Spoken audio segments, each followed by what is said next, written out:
Hey, what's up, guys? Back for another video. We're gonna jump right into things today. So today's topic will be pushing through when you don't want to, or pushing through when you don't feel like it. And so, sometimes I feel like as a speaker or somebody with a podcast or making videos like this, you feel like you're kind of speaking to the audience or a pastor preaching to the choir, right?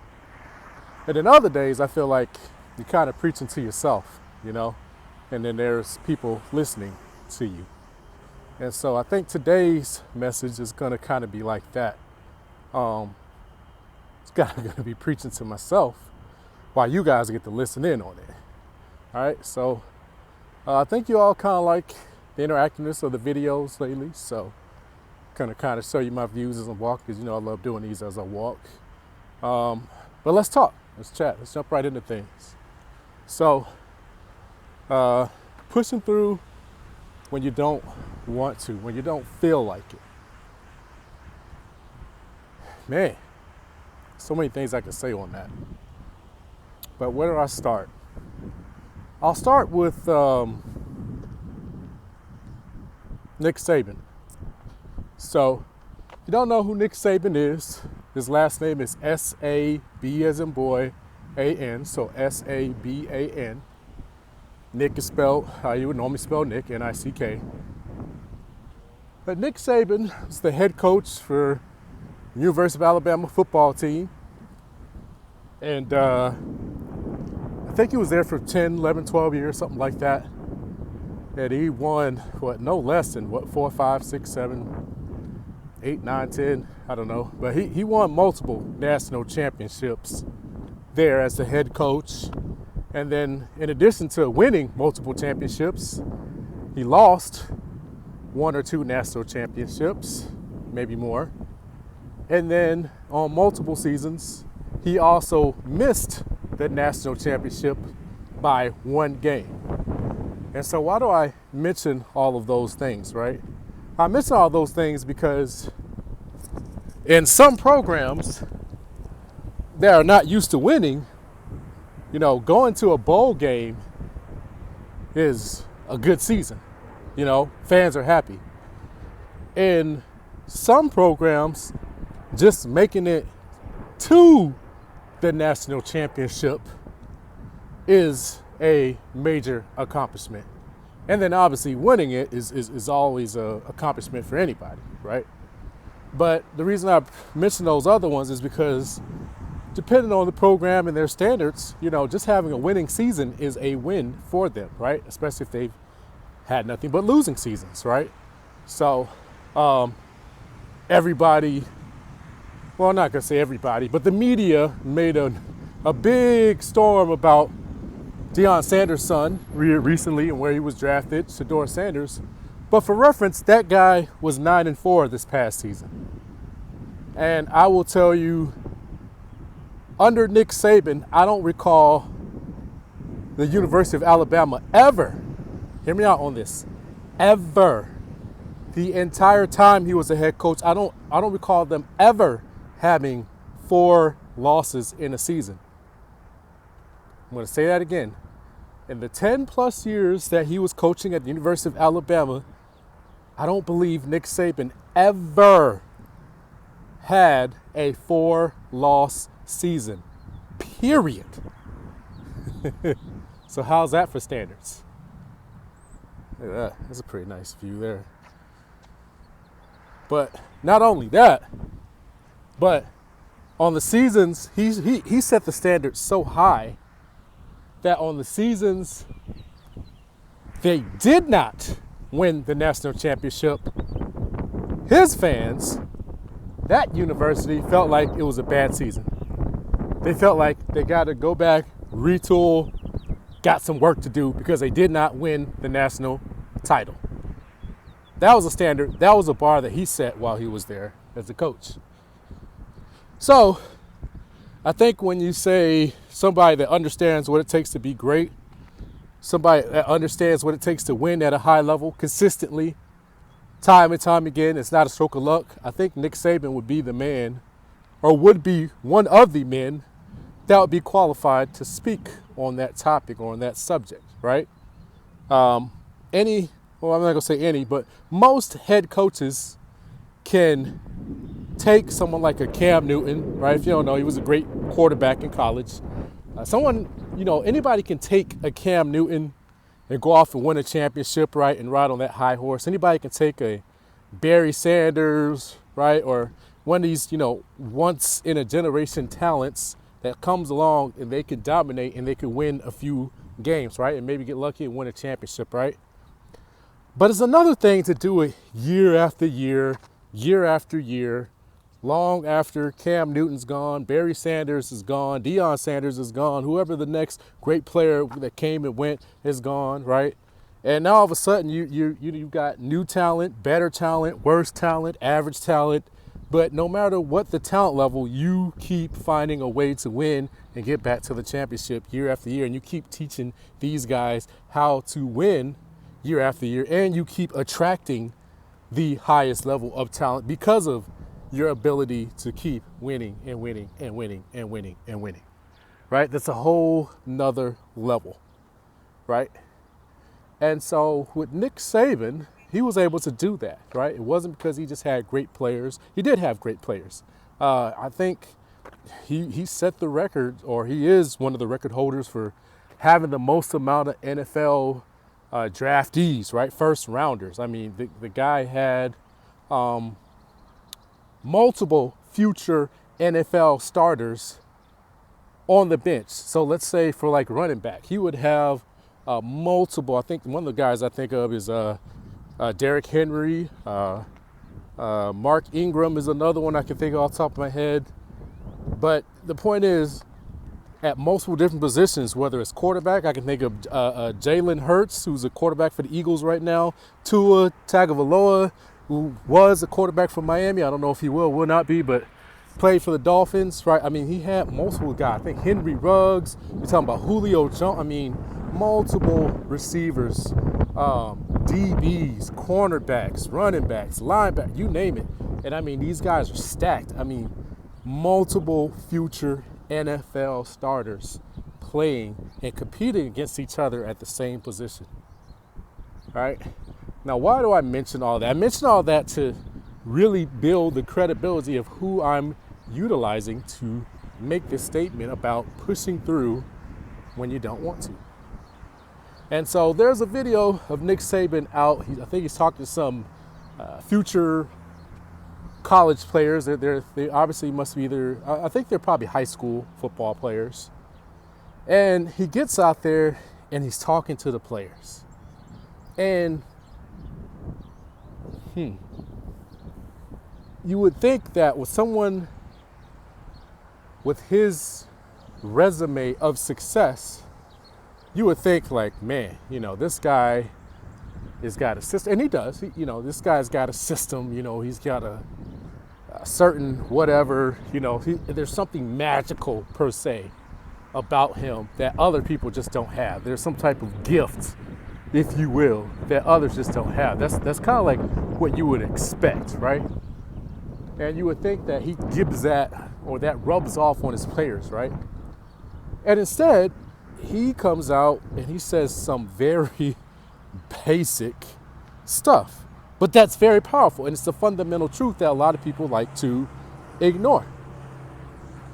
Yeah, I'm gonna flip the camera back around because I think it's important to see the face when I say it. Obviously, doing my walk and everything, so forgive me, I don't look as handsome and put together, but I do these videos raw and uncut for that reason.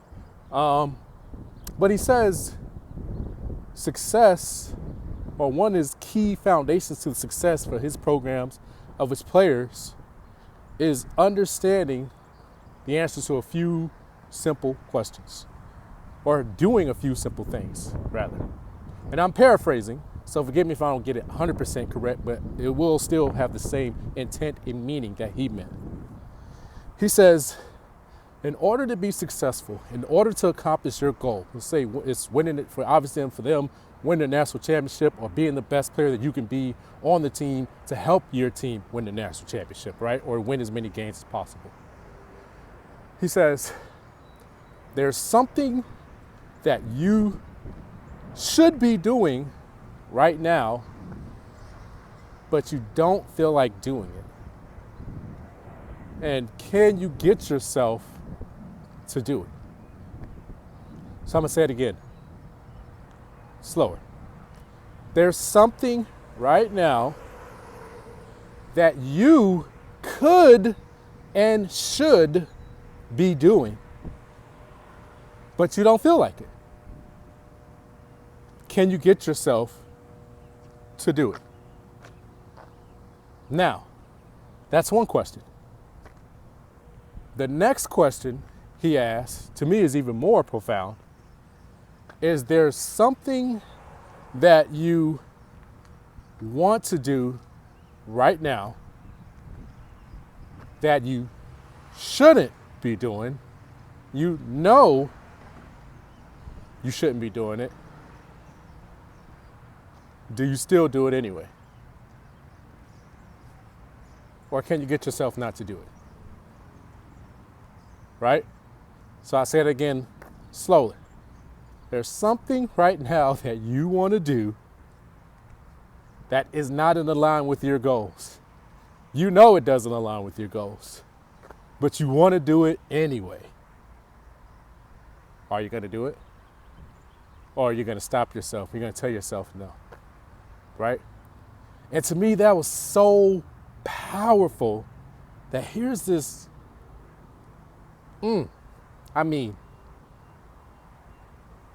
rare air.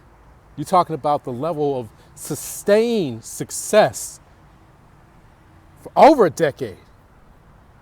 Multiple championships you're talking about. Multiple first-round draft pick players, right?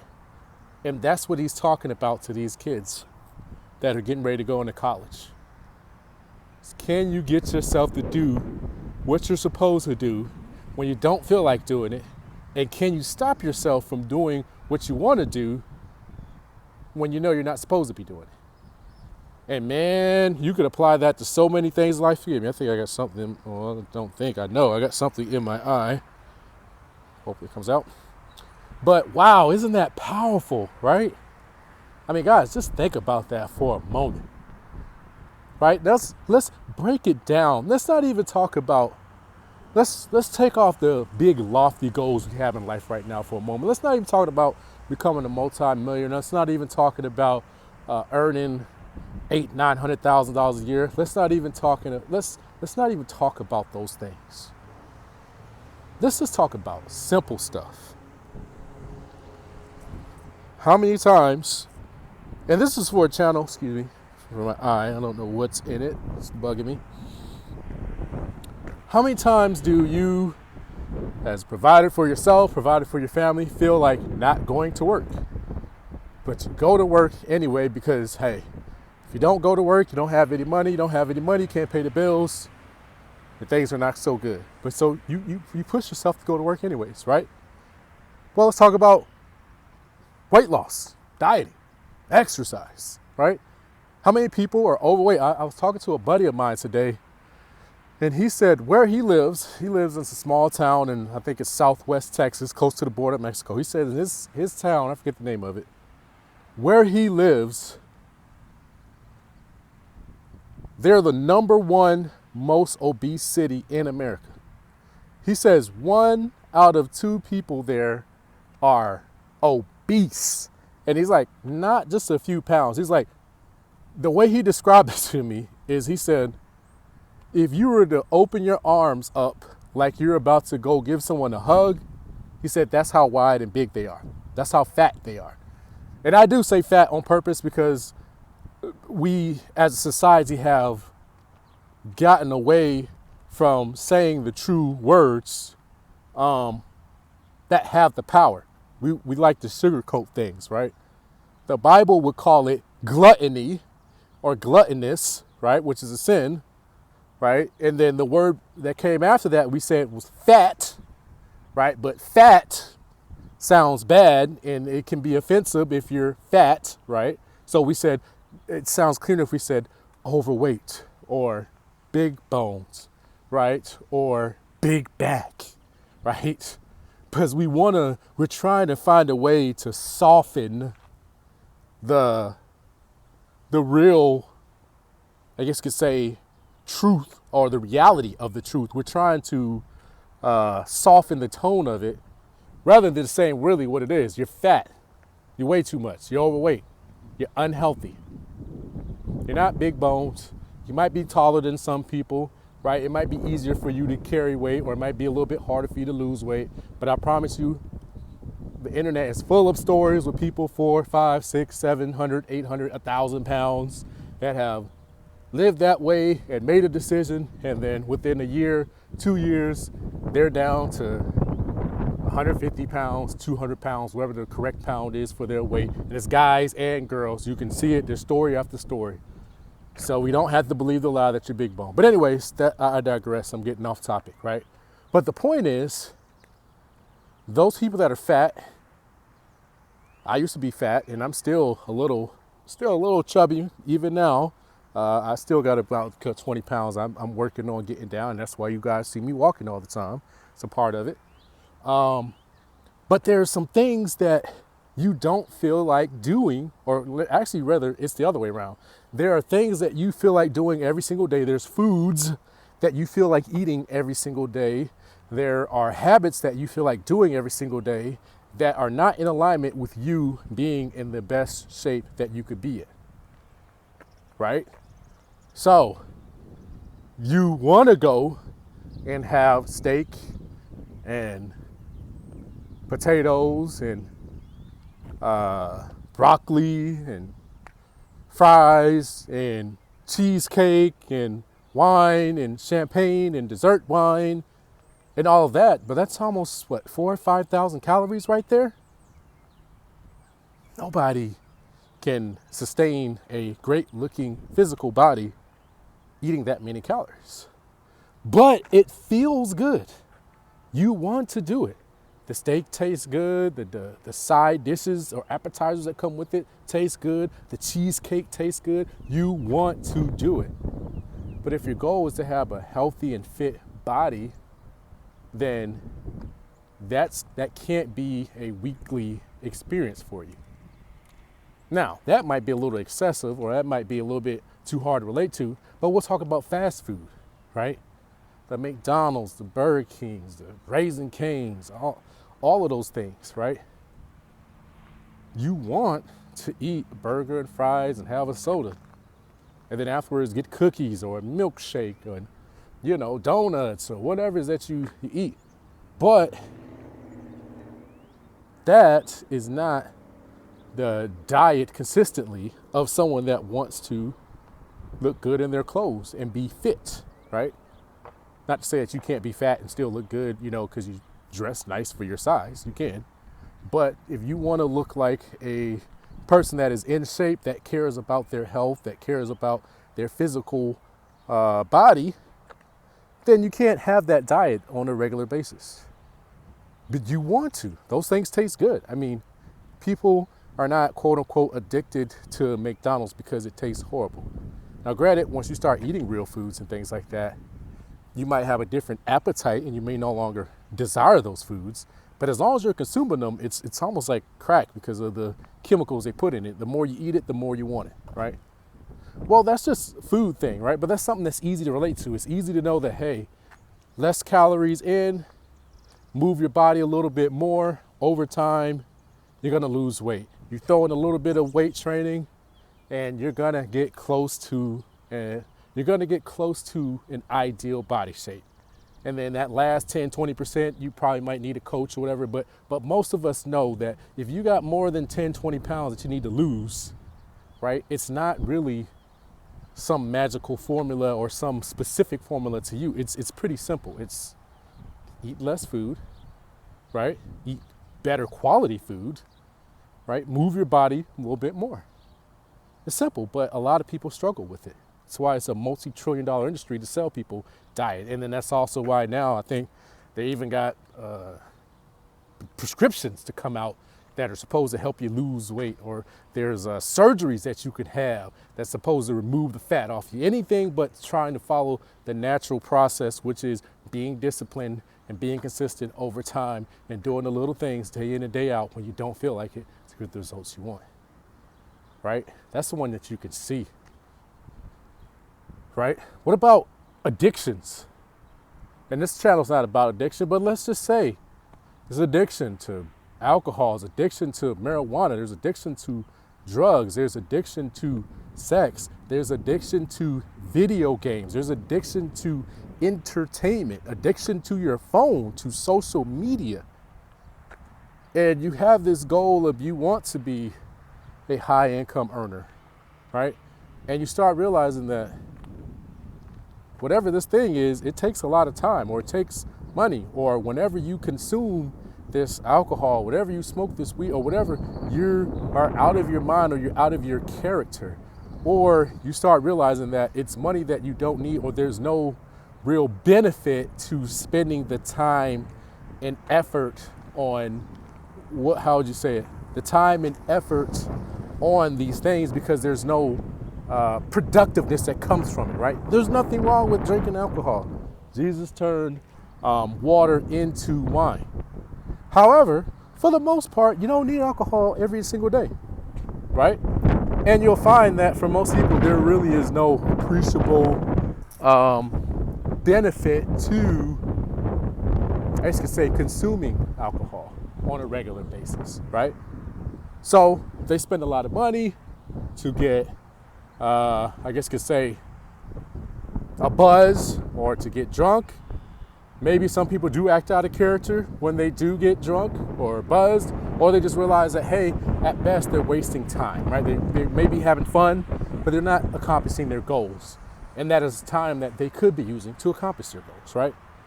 But it's a daily choice, right? Hey, I want to have a drink today. I probably shouldn't have a drink today. Can I tell myself no? Right? And that's just, I'm not going to say basic, because addictions like those can really consume a person's life. You guys understand that, and that's not what this channel's about. But I'm just trying to show you how this simple concept of pushing yourself to do what it is that you don't feel like doing, that you know you should be doing, how that really shows up in multiple and really all areas of your life. You can even go down the list where you talk about marriage, right? There's something you should be doing as a husband. There's something you should be doing as a wife. Are you going to get yourself to do it? Hey, maybe you don't feel like making a meal today. Maybe you don't feel like cooking. Maybe as a husband, you don't feel like going to work today, right? Maybe you just want to sit at home and lounge, right? Or maybe you don't feel like being the bigger man or bigger woman and talking to your spouse in a loving manner, even though inside you just want to lash out and, you know, scream at them. But maybe that's not the best way to get them to receive the message that you're trying to get. There's so many ways we can go down this hole, right?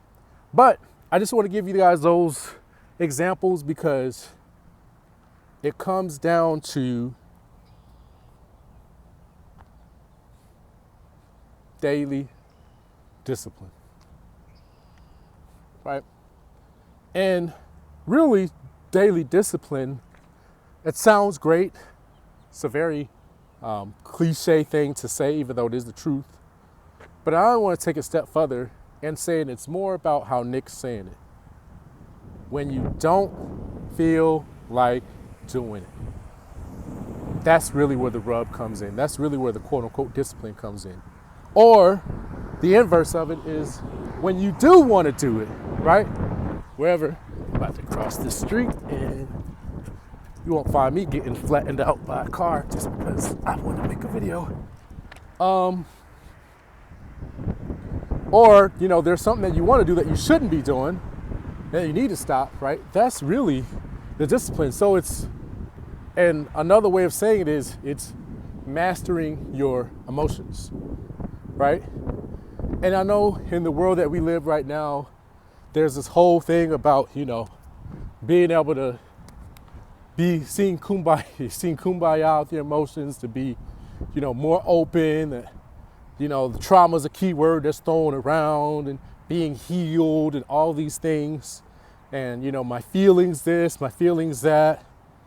But at the end of the day, guys, success has a daily requirement in order to achieve it, right? If you want to bench press 315 pounds, there's a consistency of bench pressing that you're going to have to do in order to be able to accomplish that goal. If you want to earn $1 million a year, or even $500,000 a year, or $250,000 a year, there's a certain consistency that you're going to have to execute on in order to receive that type of income. Period. Right? Especially if you're not going to do it from one deal, which most of you will not, until you obviously reach a level where you can execute on something of that size. But for most of you, you're not going to do that right out the gate.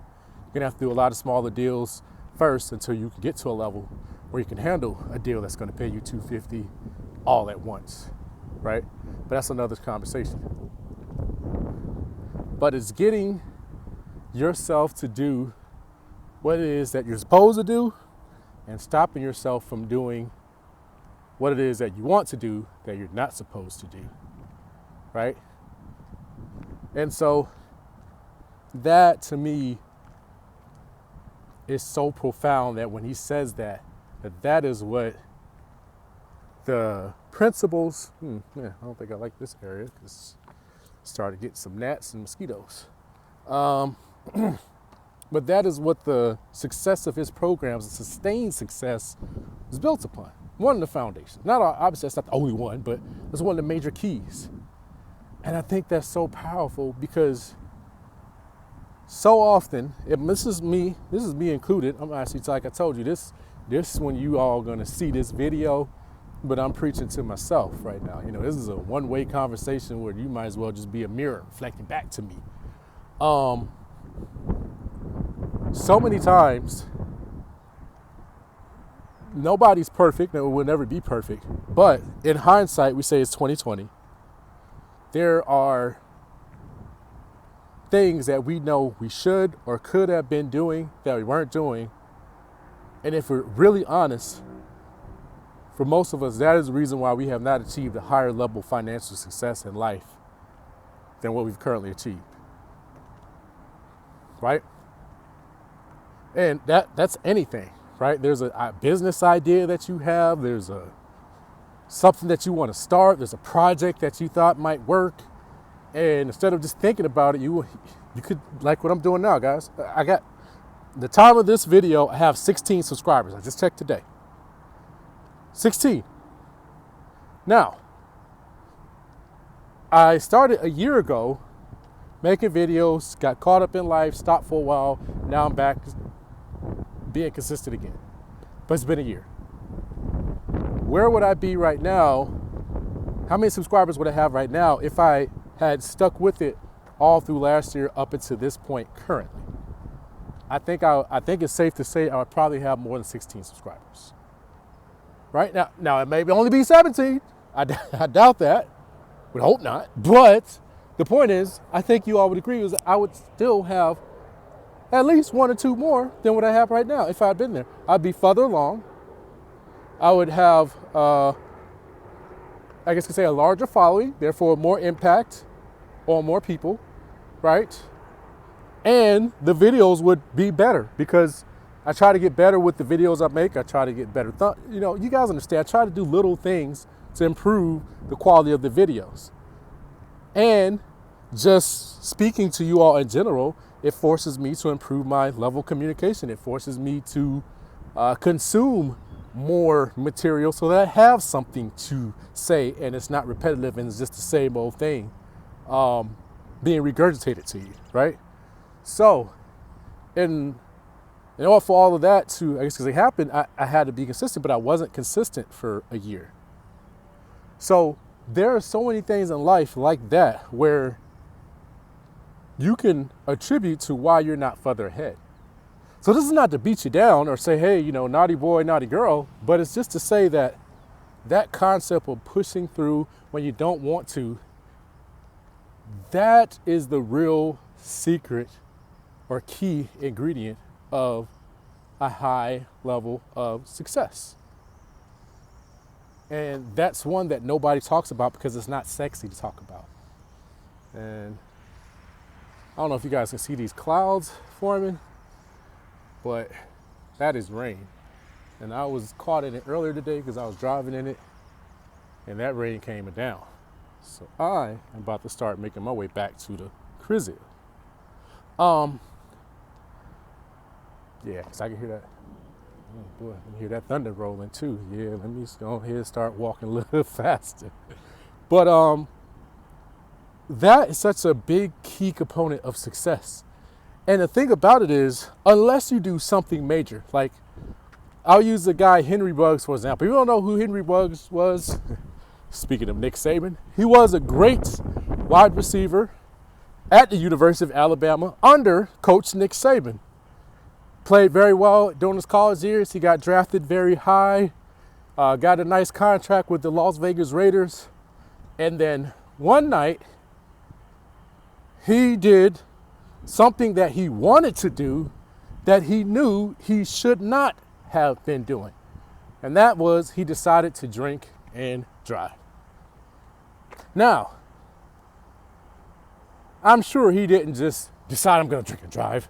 Maybe he did. Maybe he thought he could handle it. But I'm sure when he left the house, he had intentions of drinking. And he knew that he needed to drive his vehicle back.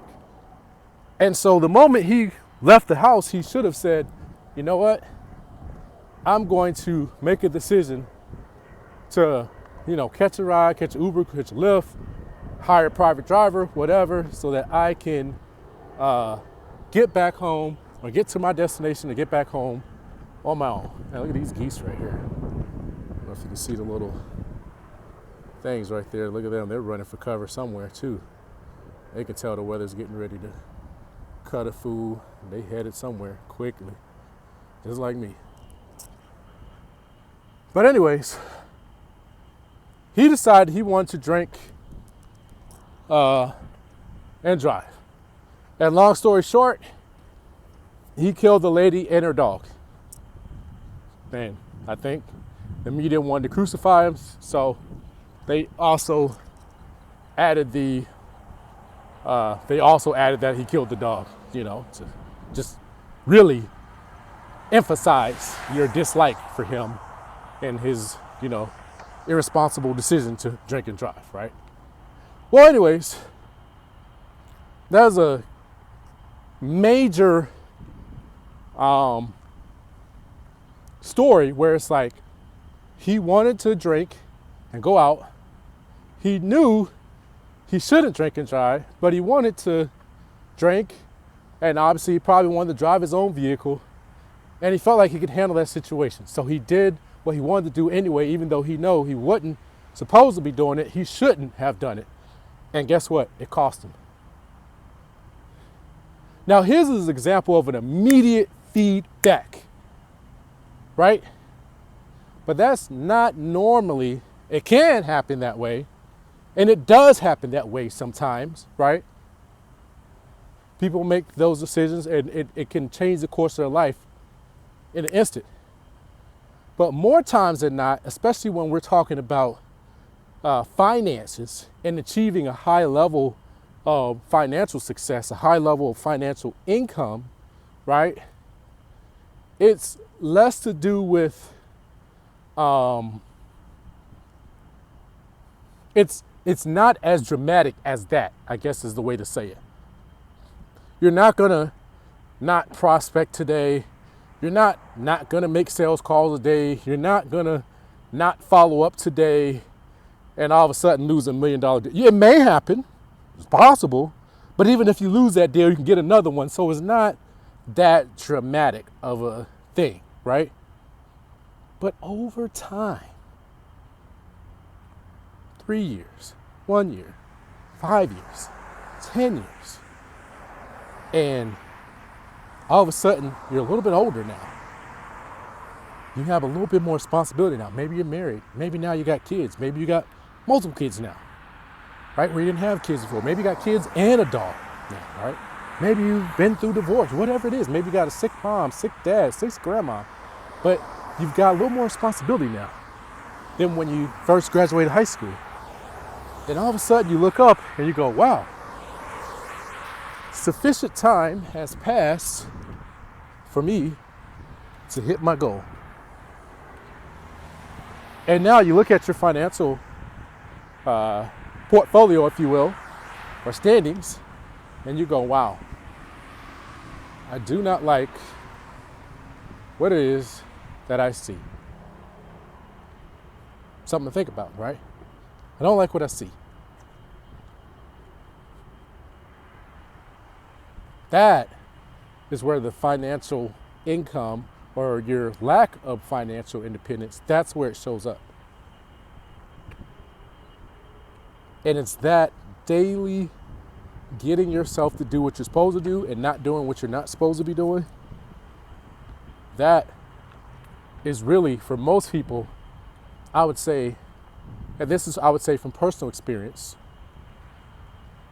probably at least up to $500,000, maybe even $1 million a year. That is the only, I guess you could say, problem for most people that you need to solve, right? And I always say there's a million ways to make $1 million. And if you're just trying to get to single digit millions, you could do it in sales. It may not be sexy, may not be glamorous, but you can do it with just sales.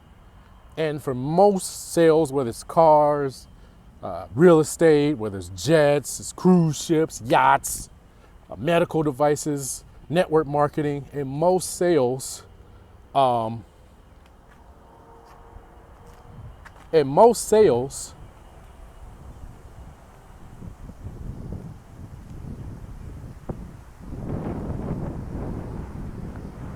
you for the words I want to say. In most sales, the script has already been written. Meaning, the game plan to earn $500,000, the game plan to earn $700,000, the game plan to earn $1 million has already been well documented. Man, I'm trying to see where I can walk around here without going in circles. Too much. Yeah, go this way.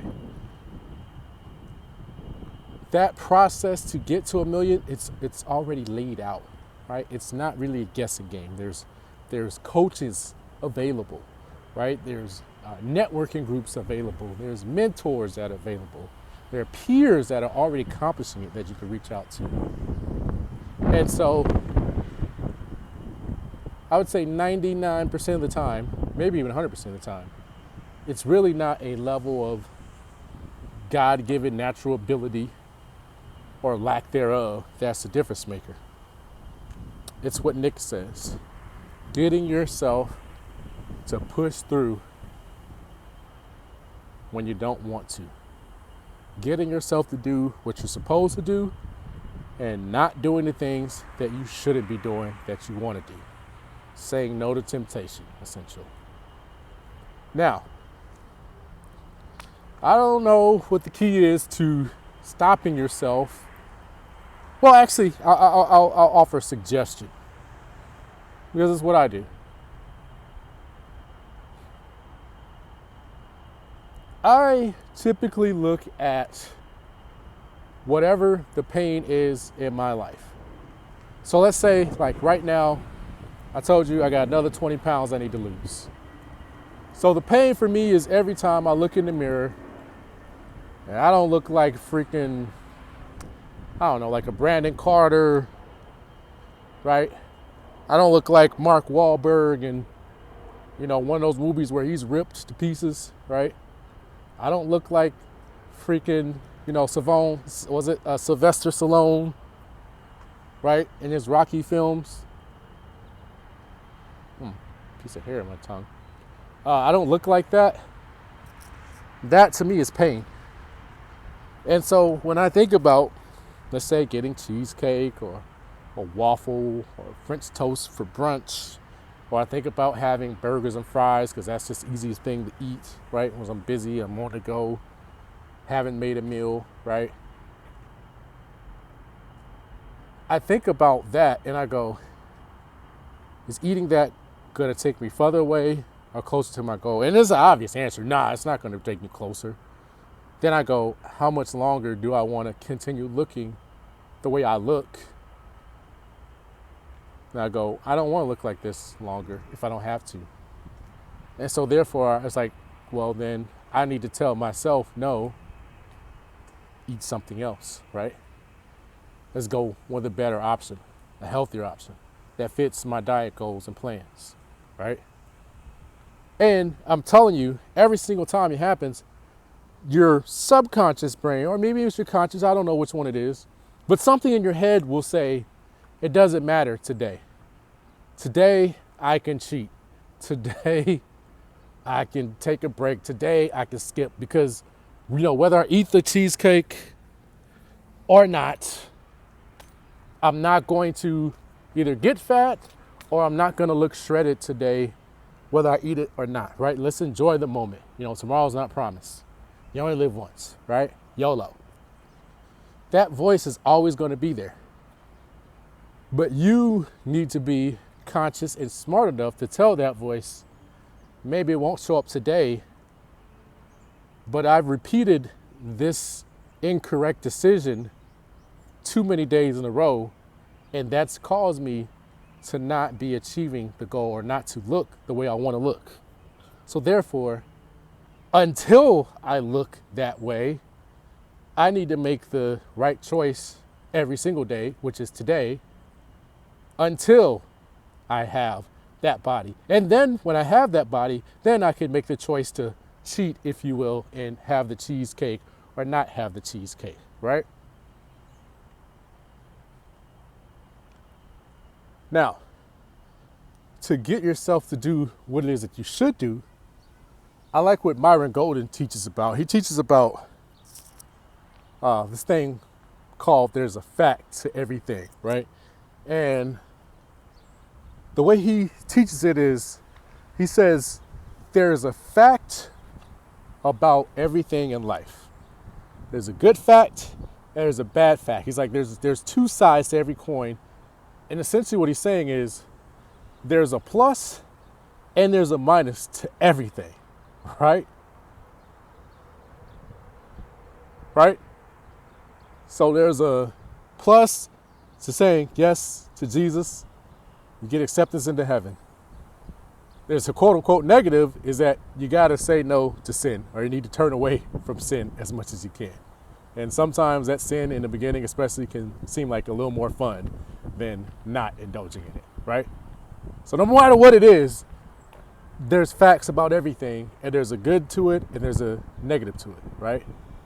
And so let's use one that I know I've struggled with in the past, but let's just use one I've struggled with in the past. Let's say prospecting calls, i.e. making phone calls, outbound phone calls, cold calls to people that are not expecting you to call them in order to generate business.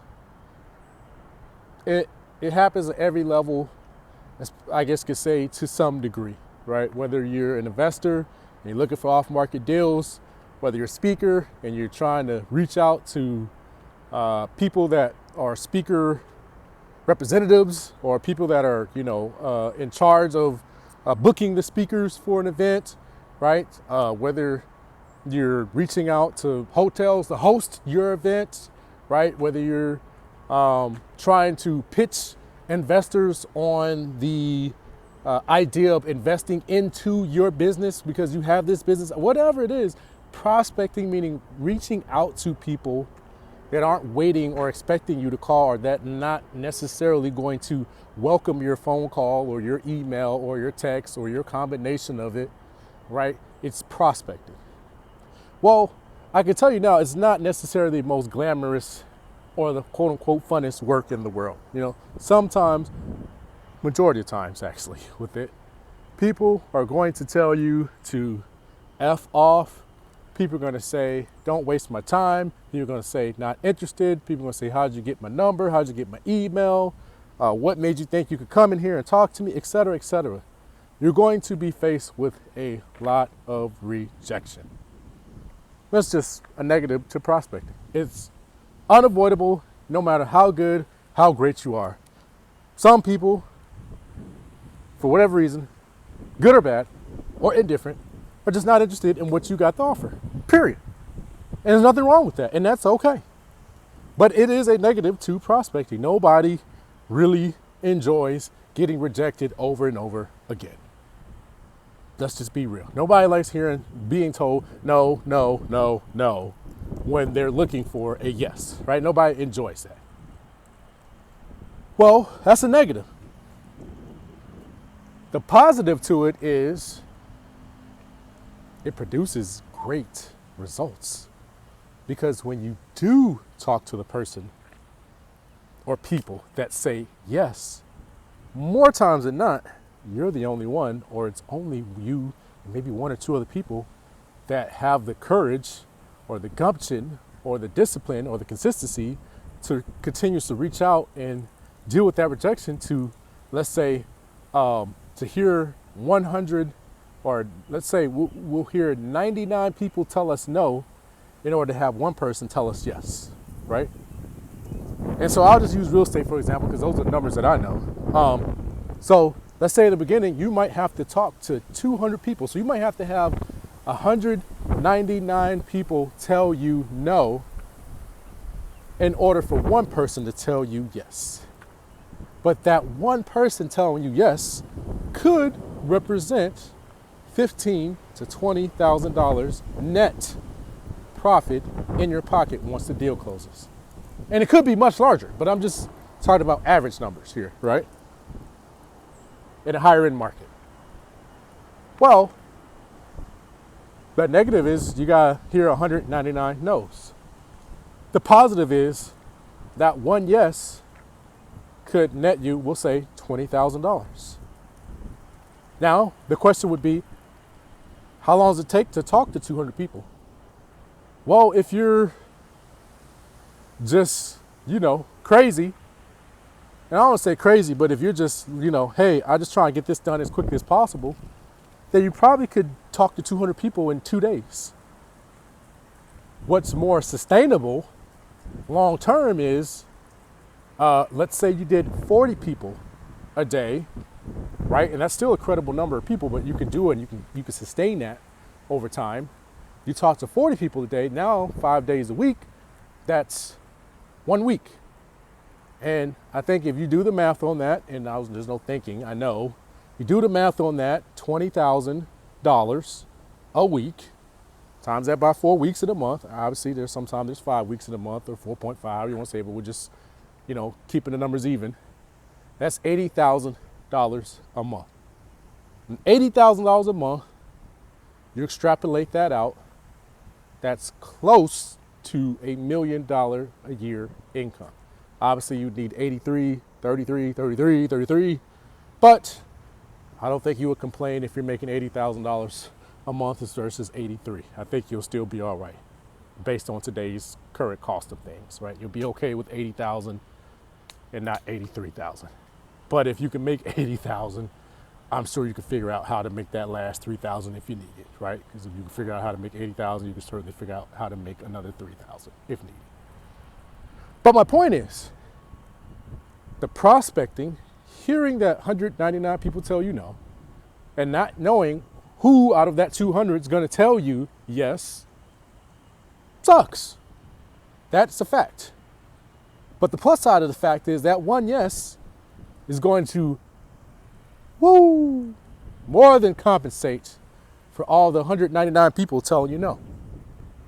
So now that's the facts. Now, what does that have to do with getting you to push through when you don't want to? Or to do what you should do when you don't feel like doing it?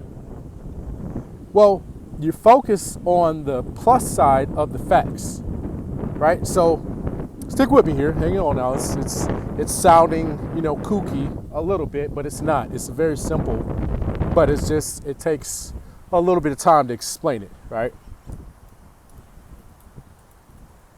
Doubt and faith. And I love what Myron says about this. He says, we think doubt is the absence of belief. He says, no. Faith is the belief in the positive side of a fact. Doubt is belief in the negative side of a fact, right? So now when we go to prospecting, it works over time. Now, the positive is we could say, yes, I'm focused on prospecting because I believe if I talk to 200 people and I do that enough times, I'm going to get a deal. It's not guaranteed.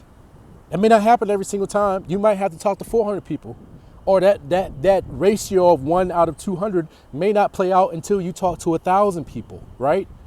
Because it's not going to happen every single 200 like clockwork, right? But we know if you talk to 1,000, and on average, you should expect to get 5 deals closed out of that, right? If you talk to 10,000, right, you should expect 50 deals out of that, right? But does that mean every time you talk to 200, someone there is going to say yes? No, it might be 400, it might be 500, and then you get 2, 3 out of the last 2, 3 people that you talk to, right? It's random distribution of the numbers. But my point is, you have a belief in the positive, so therefore you prospect every day, you talk to those 40 people every day because you believe in the numbers. The negative is you don't believe in the numbers, or you believe that you're going to get lots of rejection and it may not work, so therefore you don't prospect because you're thinking about the negative. You're thinking about all the rejection that you got to deal with and you're not sure if you can handle it, and so therefore you don't prospect. You don't want to deal with that rejection, right? You don't want to deal with that negative that you're thinking about, that you're believing in, right? So in order to get yourself to prospect, you got to rewire your brain, refocus on the positive, that, hey, this is an activity that's going to allow me to earn $20,000 a week if I do this consistently, week in and week out. That's how you get yourself, because now you're focused on the positive of the facts rather than the negative. Rather than saying, hey, I got to deal with all this rejection, you're thinking, hey, I'm going to get this positive outcome from doing this thing, even though the fact is, you're still going to have to deal with a lot of rejection either way. But now you're focused on the positive, and because you're focused on the positive, now you're thinking about $20,000 a week. Now your mind's thinking about what life would be like if you're earning $20,000 a week, and all of a sudden, now you go, hey, that sounds exciting. Let's get to it, right? So for you, how do you apply that? You apply that by focusing on the positive of the daily action that you need to take to accomplish the big, massive goals that you have.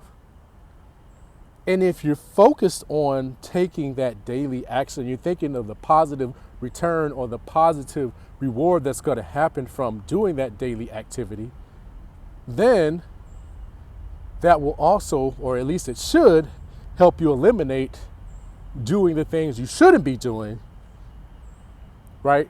It should help you eliminate that altogether because you're so focused on taking the positive actions and doing the things that you should be doing, and you don't have the time to do the things that you shouldn't be doing, right?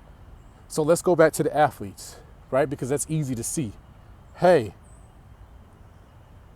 I got this voluntary workout. I got these volunteer study hours, right?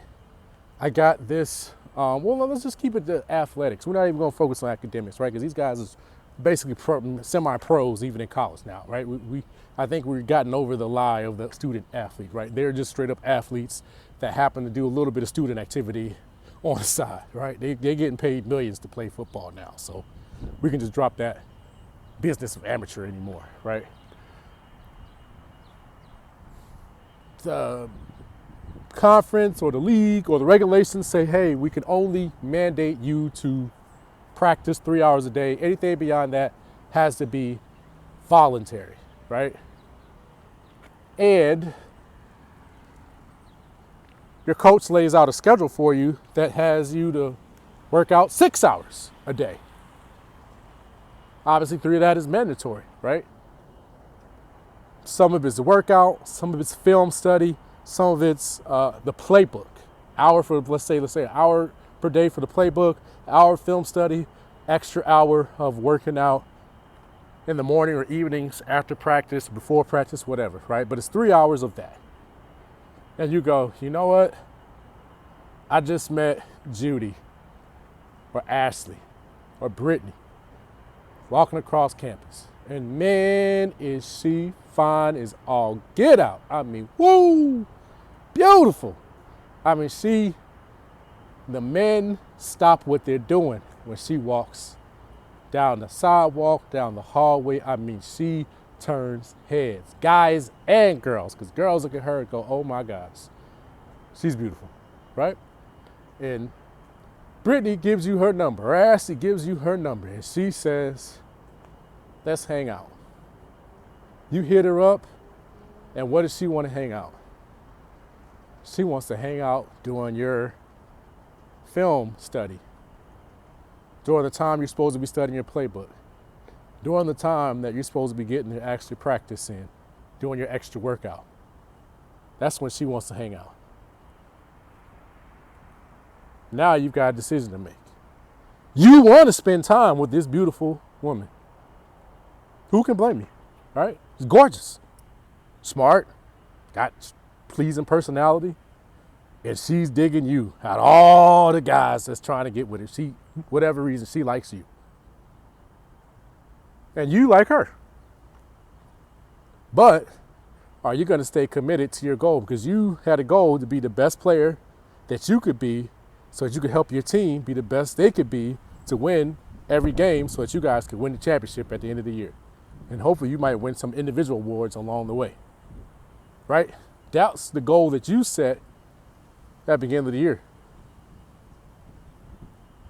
Now, how do you get yourself to say no to that temptation? And it is a temptation, even though she could one day become your wife, become the mother of your kids. But right now, she's not in alignment with your goal that you have in front of you. How do you get yourself to do what you should be doing? Or are you going to allow that distraction to happen, right? And so the real answer is you got to say no. Would love to spend time with you, but it's going to have to be at this time or that time because that's my free time or that's when I can have time to hang out. The rest of the time, I've got to be in my playbook. I got to be watching film. I got to be doing my extra workout. I got to be getting my rest so that I can have the energy necessary to execute this schedule on a daily basis. This is the only time I really have right now because I'm focused on my goals. Right? Now, that might be the obvious answer, but let's take it a step further. I want you to now picture yourself. It's the end of the season.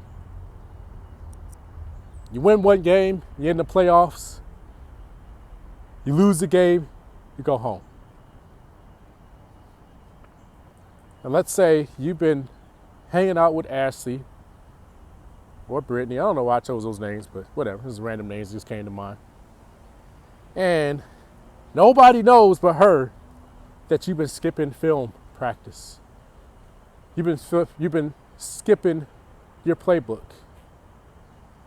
Because you're a hell of an athlete, right? You got some God-given gifts that other guys just ain't got. You know what I'm saying? That can compensate for you not necessarily studying. But now it's the end of the season. And you've got a equally matched opponent, meaning they're just as good as you. They got a top 10 quarterback. You got a top 10 quarterback. They got a future Hall of Fame head coach. You got a future Hall of Fame coach. They got multiple guys that's lined up to head to the NFL either this year or next year, and so do you, right? You guys are stacked. And you get out there, and it's one heck of a game. And you get into the fourth quarter. And your coach calls a play. You don't have any timeouts left. You don't know how to execute this play that's been in the back of the playbook that he saved for this moment. You gotta call something else because you don't know how to execute this play. Or, worse, you're on defense. And all of a sudden, offense lines up in a formation that you haven't seen before. Or you don't recognize. Or maybe you recognize the formation, but when they snap the ball, guys start moving in different directions than what you expect. And all of a sudden, you don't score, or the other team scores, and you lose the game. And your coach comes to you ticked off because you didn't make the play. And he looks at you and he says, did you not study the film? Did you not look in the playbook? This is in there. We went over this. Now, you know that you were spending that time with Ashley. You weren't paying attention to those details. Now, how do you feel spending time with Ashley? And I don't want to say that you're a loser, because you're not, but technically you're a loser, right? Season's over. You didn't get to the championship. How do you feel now hanging out with Ashley as a loser? You know? Is that to say that she's not going to be interested? No. She's still going to like you. She's still going to love you. She can still become your wife and mother of your kids, et cetera, right? That still could happen. But how do you feel knowing that if you would have committed to the schedule that you put together with your coach, that you would have won that game and possibly went on to play another game and possibly won the championship? But it's because you chose not to do what you were supposed to do. That's why you lost that game. And nobody really knows it but you and the coach. And even then, the coach just thinks that you must have had a brain fart. You must have just forgot. You must have lost your head. He doesn't know that you were hanging out with Ashley. Only you know that you hung out with Ashley, and that's why you didn't make a play that you could have made had you had the right information, had you studied ahead of time. How are you going to feel? Right? Now, let's repaint this picture. Let's rewind the tape, if you will. And let's start over again.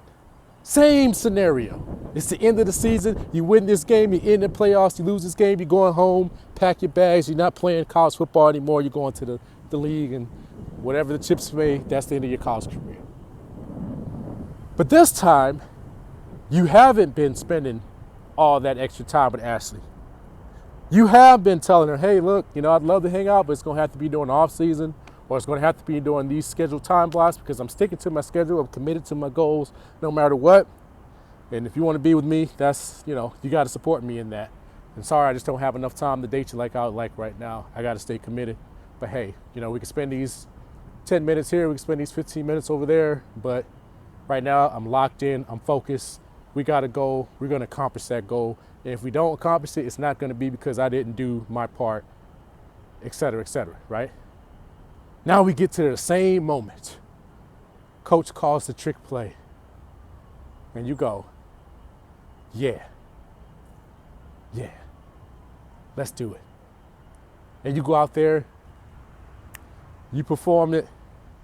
Defense has never seen it before. You scored a touchdown. You guys go ahead and win the game, right? And this happened with the Philadelphia Eagles with Nick Foles. He was a backup quarterback that starter got hurt. He did what he was supposed to do. Middle of the season, they went on a great run. And I think they call it the Philly Special is what they called it. There is a statue in front of the stadium of Nick Foles, the backup quarterback, because he executed that play and helped them win a Super Bowl. It was a play they had never called the whole season. They saved it for that special moment in the Super Bowl. But now it's just the end of your season. But again, the moment is just as big because if you don't win, you're not going to the championship. So it might as well be your Super Bowl. And you execute that play. You make the play because you study. And you go, dang, thank God I skipped that time with Ashley. I skipped that time with Brittany. I focused, even though I wanted to spend that time with her. I focused in on my goals. It wasn't easy. I promise you I wanted to be somewhere with her, hanging out, walking through the park, doing whatever, but instead I was focused. I studied my playbook. I studied the film. I still did the extra workout. I went to bed, even though I wanted to be on the phone with her all night long. I focused. Now, it's the end of the game. You made the play because you were in your books. How do you feel about hanging out with Ashley now? How does Ashley feel about you now? You the man. You made the play. You made the sacrifice. How do you feel now that you put your team in a position to possibly win the championship because of your discipline and dedication? Everybody else thinks that you made that play because you're a great athlete and you just got these God-given gifts. But you know, Ashley knows that it was because when you told her no, when you said, I'm going to study my playbook, I'm going to watch this extra little bit of film, I'm going to do this extra workout, you know it's because you did that's why you were able to make that play. Now, when you go spend time with Ashley, how do you feel? And the better question is, how does she feel about you when you are able to spend time with her, when she sees and knows that you made that play? So now I painted two scenarios for you with two different outcomes. Now, let's rewind the tape all the way back again, right? Whoop. And let's go back to where it's time to meet this beautiful lady. She just gave you her number, her Instagram, whatever it is that they give out nowadays. I don't know. And she says, let's hang out. Now you know you play those two scenarios in your head. And sometimes you got to be that dramatic with it to really get the emotions behind it, to get yourself to consistently take the action or to not do what you shouldn't be doing, right? And you play it out in your head, and it might sound silly in the moment, right? It might sound silly saying, hey, Ashley, I can't hang out tonight because if I hang out tonight, then possibly at the end of the season, I might not be able to make the play, which could help us win the game, to help us get into the playoffs so we can win the national championship, because I might mess that up if I hang out with you tonight. That might sound crazy. And you may not even need to tell her that. But what you can say is, hey, you know what? I'm focused on my goals, and right now I got to lock in. But in your head, in your mind, you're saying, I don't want to be the loser. I don't want to look back a week from now, 2 weeks from now, 2 months from now, and say, dang, I wish I would have went a different route. I don't want to have regret. So you know what? Today I'm going to push myself to do what I said I was going to do, or what I know I should be doing, so I can have that outcome that I want, right? So I can be that winner. Because I promise you, the way she's going to look at you, the way you're going to look at yourself, it's going to be 10x better knowing that you did what you were supposed to do, that you made yourself do what you should have been done and you didn't do what you weren't supposed to be doing. You're going to have such a higher level of self-confidence. And you're going to walk taller. You're going to feel taller, right? You're going to light up, because that's a swagger that can only come from being disciplined consistently over time. And not only that, hear me out on this one, not only that, don't kid yourself, but knowing that, well, I'm not going to say nobody, but knowing that only a small percentage of people can do what it is that you do day in and day out. Maybe they can be consistent and do what they're supposed to do. And we're going to, just to wrap this thing up, to keep this ball flowing, we're going to say to be disciplined, right? We're going to call that doing what you're supposed to be doing, not doing what you're not supposed to be doing. We're going to call that discipline, that those people can stay disciplined for a day, some for a week, some people a couple of weeks. But you can stay disciplined until the goal is achieved. And that's huge. You want to talk about somebody having a Midas touch? You want to have somebody talking about having that bravado, somebody having that discipline, somebody having that swagger, like a real one, not a false mask or act that they put on from the work that they didn't do. No, no, no, no. I'm talking about a genuine inner. You hear me when I say that? Inner confidence. You don't have to say it. You don't have to do this, right? You might do that for fun. You might jaw a little bit to your opponents here and there, right? Because you know the work you put in, right? That's only natural. But the real inner confidence that when you lay your head on your pillow at night and you know, I'm that dude, I'm that guy because of your discipline. Whew. Boy, that's a tough man to beat. That's a tough man to beat, right? And when you talk about reaching financial levels of success, oh, man, there's nobody stopping you, right? There's nobody stopping you, right? For number one, how many people are really trying to earn $1 million a year? Think about it. How many people are and hear me on this. I'm not saying nobody wants it. Everybody wants it, more or less. I mean, most people, if you walk down the street and you gave them an ironclad contract that said, hey, here's $1 million, no strings attached. Here's a lawyer. You can hire your own lawyer. You use part of the $500,000 to hire a lawyer so you can make sure that this contract's legit. There's 0 strings attached. Here's $500,000. Boom, you can have it. Most people would take that. Most. But what I'm talking about is how many people are serious about going from wherever they're making right now to say, I want to earn north of $500,000 in a calendar 12 months. And I want to do it consistently year after year. And not only that, but I want to continue to grow. I want to earn $500,000. I want to earn $700,000. I want to earn $1 million. I want to earn $2 million. I want to earn $5 million. I want to earn $10 million. I want to go north of $10 million. I want to get to that level, and I want to work and build and get. How many people are really serious? Right? Everybody sings the song, I want to be a billionaire, but how many people are really serious about going through the process that it takes to accomplish those things?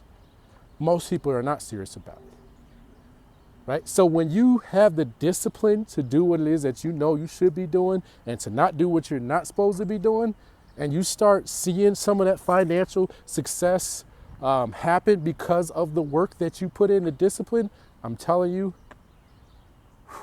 the numbers that you will see in your account and that you will achieve will blow your mind. It will be far beyond what your goal is.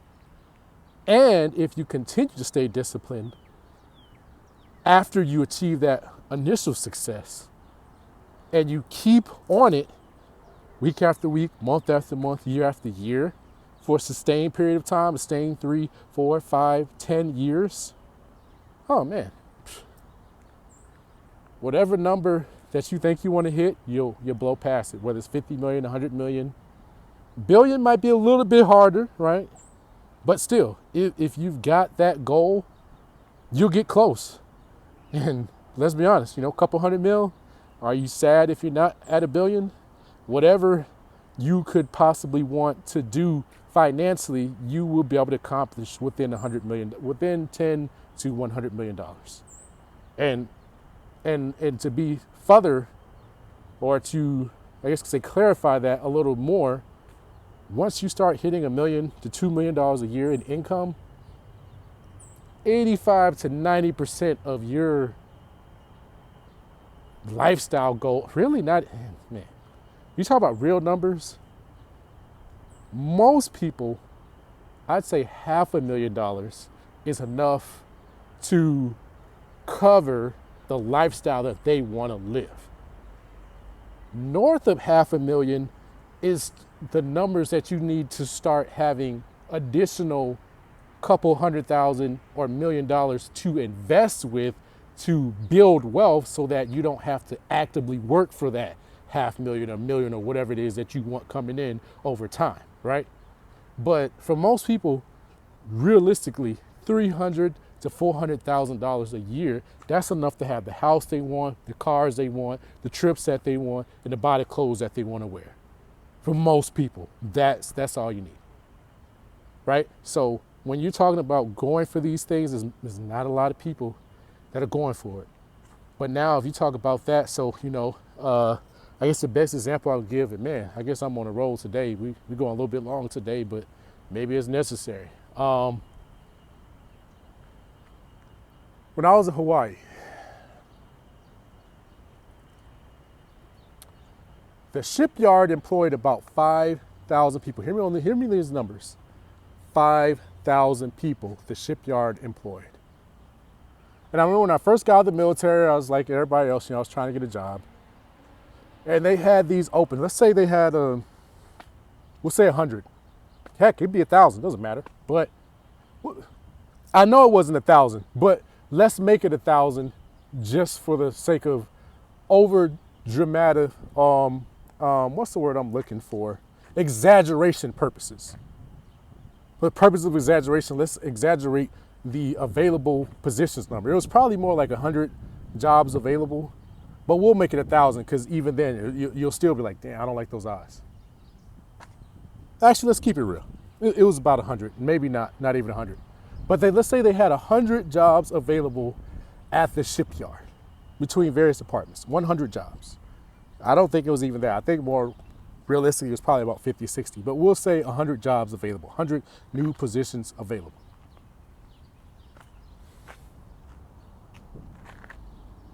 They would have a job fair. They'd announce it maybe 2-3 weeks out. Guess how many people showed up to the job fair to make, let's say, I don't know, I can't remember the numbers now, but we'll say starting off they're going to make 60,000. Or well, let's just do the real numbers. To earn somewhere about $20 to $25 an hour.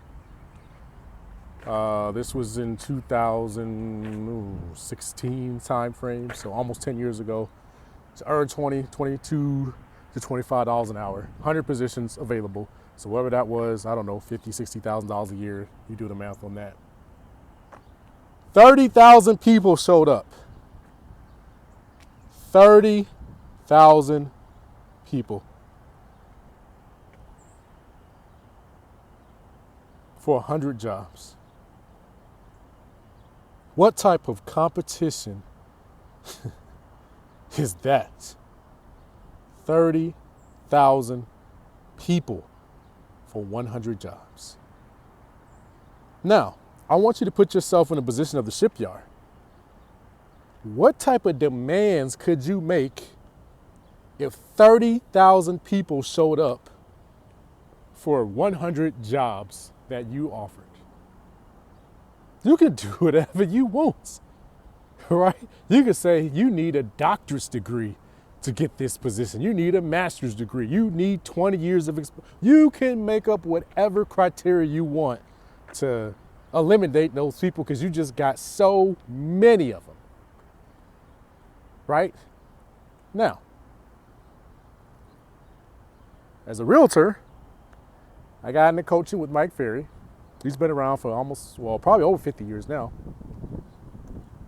I call him the godfather of coaching of real estate, but he's got probably hundreds, maybe not thousands, but hundreds of realtors that have gone to make millions of dollars a year. And in fact, every single one of his coaching competitors that are even relative or relevant were underneath him. His son, Tom Ferry, Matthew Ferry, Brandon Mulrennan, Jackie Kravitz, you name it, they were all coaches under Mike Ferry. Even Steve Powers, can't remember the other guy. Steve Powers, Gordon Watson, they were coaches under Mike Ferry. So all the coaches out there, for the most part, they have been under Mike Ferry. He built it. He's the godfather. Now, he holds a seminar every year, Superstar Retreat, a production retreat in January, Superstar Retreat in July, to teach you how to earn $1 million a year and beyond if that's where you want to go.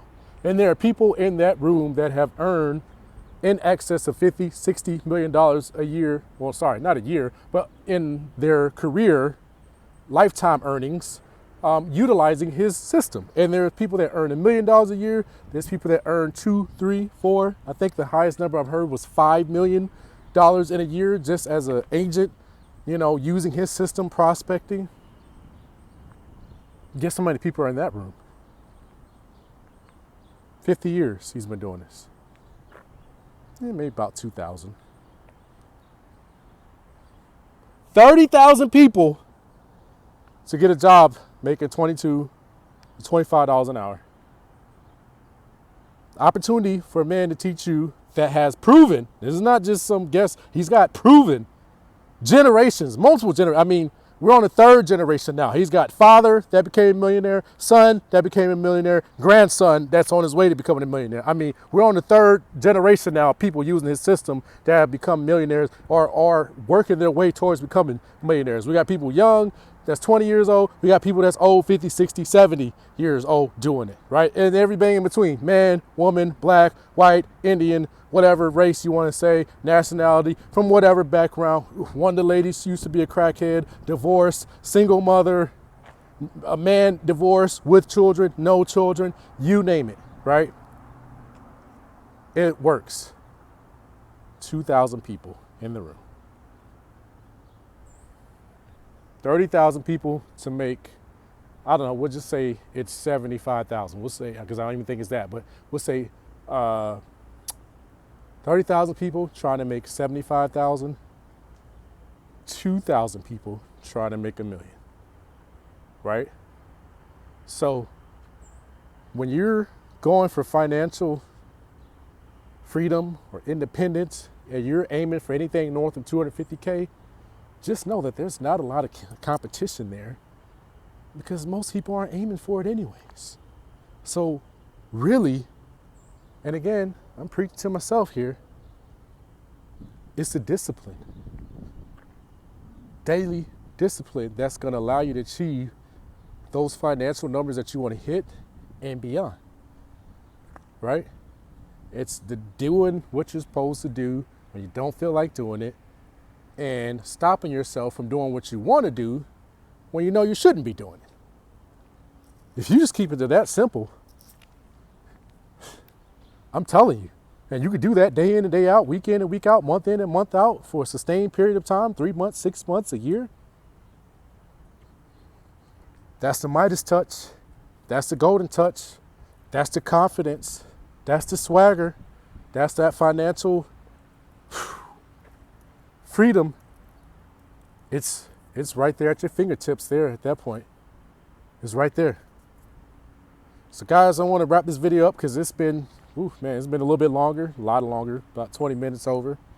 But I think it was worth it because it really is important to understand that high level success, it's a skill, and you got to master some skills, and you got to learn some skills, and you got to develop some skills, etc., and network with some people and all that. But it really comes down to that daily discipline, and it comes down to when you don't feel like doing what you're supposed to be doing and not doing what you want to do that you shouldn't be doing, right? And building those habits to where it no longer even has to be a conscious decision for you anymore, right? Where you no longer have to debate whether or not you should go to the gym. You no longer have to even think about whether or not you should have the cheesecake. You just automatically know what you should be doing, and you do it, again, for the reasons like I mentioned. And whatever the temptations come, you focus on the outcome that you want so that you can say no to the temptation. And then that, I'm telling you, 6 months, a year, 2 years, you're in another stratosphere, right? So guys, take that lesson from me. I've experienced it in my own life. I'm working towards experiencing it again at a different level because I have different goals now, much higher goals. To hit $1 million in income, and again to get below 200 pounds for my weight to look how I want to look. I'm like 209-ish right now, so I think you can see, I'm not like huge, but again, I got a certain vision in my mind of how I want to look, and I'm not there yet, so I still need to think about 10 to 20 pounds of weight off while keeping the muscle. But anyways, the point is for you in your life, whatever your goals is, and again, this channel is really focused on finances, it's not so much a pie in the sky or esoteric thing. It's the day-to-day actions that you got to take day in, day out that's really going to change the financial picture. It will take you to a whole other echelon. And for me, I'm not sure of a better way to get that outside of sales. I'm really not. Sales is the best way I've seen, and Earl Nightingale says it's the highest paid profession if you're good at it.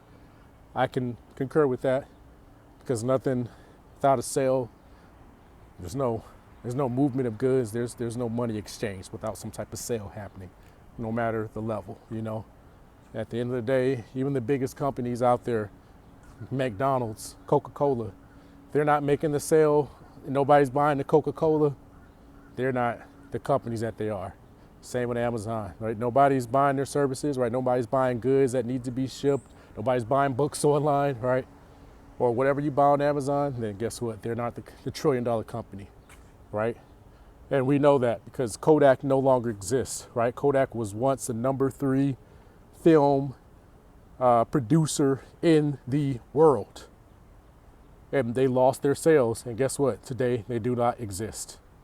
So yes, you can be number 3 in the world, multi-billion-dollar company, and if there's no sales made and that goes on too long, you will crumple back down to zero, even from on top of the world, literally.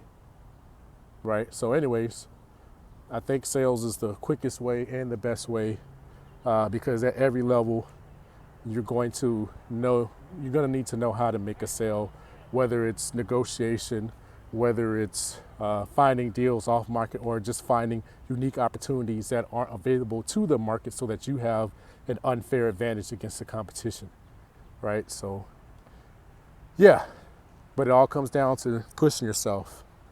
And that to me is such a important and fundamental key to high level of success financially in all areas really, and sustaining it.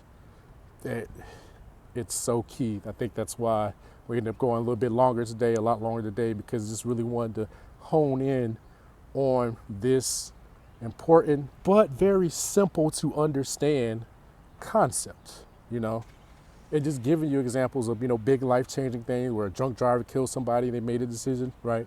But just understanding that more times than not, it's not that big initially, it's an overtime thing, right?